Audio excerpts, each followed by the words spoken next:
ನಮಸ್ಕಾರ ಸ್ನೇಹಿತರೆ, ಹಂಪಿ ಸರಣಿಗೆ ತಮಗೆ ಆತ್ಮೀಯವಾದಂಥ ಸ್ವಾಗತ. ನಾವೀಗ ನೋಡ್ತಾ ಇರ್ತಕ್ಕಂಥ ಸ್ಮಾರಕ ರಾಣಿಯರ ಸ್ನಾನಗೃಹ.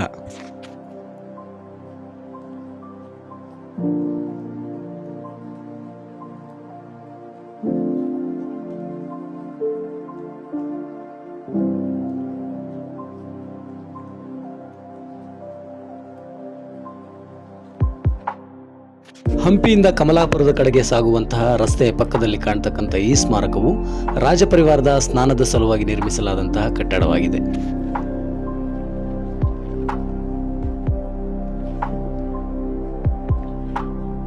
ಕಟ್ಟಡದ ಮೇಲ್ಛಾವಣಿಯು ಒಟ್ಟು 24 ಗುಮ್ಮಟಗಳಿಂದ ನಿರ್ಮಾಣಗೊಂಡಿದ್ದು, ಒಂದಕ್ಕಿಂತ ಒಂದು ಗುಮ್ಮಟದ ವಿನ್ಯಾಸ ವಿಭಿನ್ನವಾಗಿರ್ತಕ್ಕಂಥದ್ದನ್ನು ನಾವು ಕಾಣಬಹುದಾಗಿದೆ.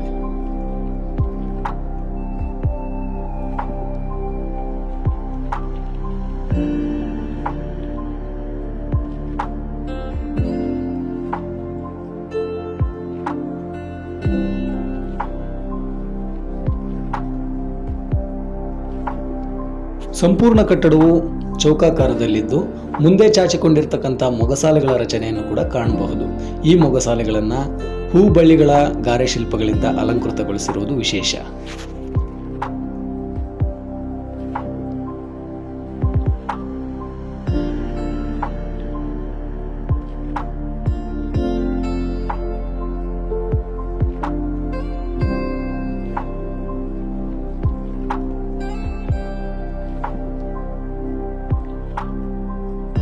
ಈ ಈಜುಕೊಳಕ್ಕೆ ಕಲ್ಲಿನ ನಾಲೆಗಳ ಮೂಲಕ ನೀರನ್ನು ಹರಿಸುವ ವ್ಯವಸ್ಥೆ ಇತ್ತು.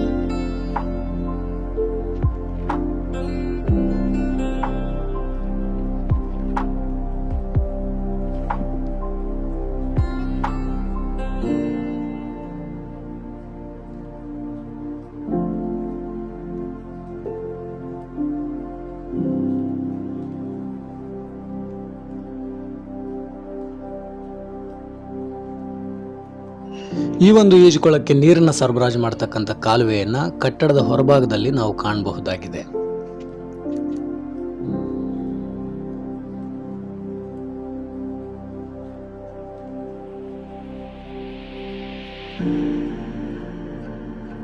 ಈ ಒಂದು ಸ್ಮಾರಕವನ್ನು ನೋಡಿಕೊಂಡ ನಂತರ ನಾವು ಹೋದದ್ದು ಭೀಮನ ದ್ವಾರವನ್ನು ನೋಡಲಿಕ್ಕೆ.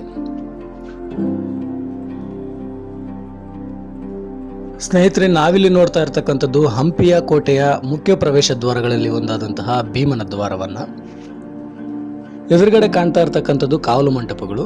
ಶತ್ರು ಸೈನ್ಯದ ವೇಗವನ್ನು ಕಡಿಮೆ ಮಾಡೋ ದೃಷ್ಟಿಯಿಂದ ಕೋಟೆಯ ದಾರಿಯನ್ನು ಅಡ್ಡಾದಿಡ್ಡಿಯಾಗಿ ನಿರ್ಮಾಣ ಮಾಡಲಾಗಿದೆ.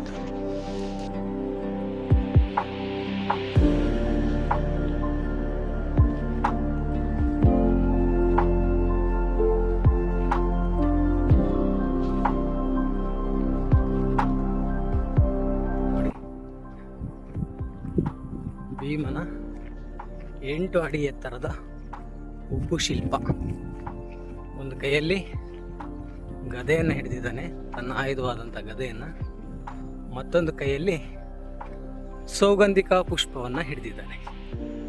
ಇದು ಭೀಮನ ಚಿತ್ರ. ಮತ್ತು ಹೀಗೆ ಬಂದರೆ ಕೋಟೆಯ ಒಂದು ಗೋಡೆ ಮೇಲೆ ಇನ್ನೊಂದು ಚಿತ್ರವನ್ನು ಕೆತ್ತಿದ್ದಾರೆ. ಇದು ಬಂದು ದುಶ್ಯಾಸನ ಎದೆಯನ್ನು ಬಗಿತಾ ಇರ್ತಕ್ಕಂಥ ಭೀಮ ಆ ರಕ್ತದಿಂದ ದ್ರೌಪದಿಯ ಶಿಕೆ ಅಂದರೆ ಮುಡಿಯನ್ನು ಕಟ್ಟಿಸ್ತಾನೆ. ಆ ಮೂಲಕ ತನ್ನ ಶಬ್ದವನ್ನು ನೆರವೇರಿಸ್ತಾನೆ. ಸೇಮ್ ಇದೇ ಒಂದು ಚಿತ್ರವನ್ನು ಹೀಗೆ ಬಂದರೆ ಇಲ್ಲಿ ಕೂಡ ಇಲ್ಲೊಂದು ಗುಪ್ತ ಮಾರ್ಗ ಇದೆ. ಆ ಗುಪ್ತ ಮಾರ್ಗವನ್ನು ಪ್ರಸ್ತುತ ಮುಚ್ಚಲಾಗಿದೆ. ನೋಡೋಣ ಬನ್ನಿ, ಎಷ್ಟು ಸಾಧ್ಯ ಆದರೆ ಅಷ್ಟು ತೋರಿಸೋ ಪ್ರಯತ್ನವನ್ನು ಮಾಡ್ತೇನೆ. ಇದೇ ಆ ಗುಪ್ತ ಮಾರ್ಗ, ಆದರೆ ಮುಚ್ಚಲಾಗಿದೆ. ಮತ್ತು ಹೀಗೆ ಬಂದರೆ ಇಲ್ಲಿ ದೇವಾಲಯದ ರೀತಿ ಏನು ಕಂಡು ಬರುತ್ತೆ, ಬಟ್ ಅಲ್ಲಿ ಏನು ಮೂರ್ತಿ ಶಿಲ್ಪ ಏನೂ ಇಲ್ಲ. ಇದು ನೋಡ್ತಾ ಇರ್ಬೋದು, ಭೀಮನ 8 ಅಡಿ ಎತ್ತರದ ಉಬ್ಬು ಶಿಲ್ಪ ಇಲ್ಲಿ ಸಿಕ್ಕಿರೋದ್ರಿಂದ ಈ ದ್ವಾರಕ್ಕೆ ಭೀಮನ ದ್ವಾರ ಅಂತ ಹೆಸರು. ರಾಜಪ್ರಮುಖರ ಓಡಾಟದ ಸಂದರ್ಭದಲ್ಲಿ ಮಾತ್ರ ಈ ಬೃಹತ್ತಾದ ಬಾಗಿಲನ್ನು ಬಳಸಲಾಗ್ತಾ ಇತ್ತು. ಉಳಿದಂತೆ ಜನಸಾಮಾನ್ಯರ ಓಡಾಟಕ್ಕಾಗಿ ಒಂದು ಸಣ್ಣದಂಥ ದಿಡ್ಡಿ ಬಾಗಿಲನ್ನು ನಾವಿಲ್ಲಿ ಕಾಣಬಹುದಾಗಿದೆ.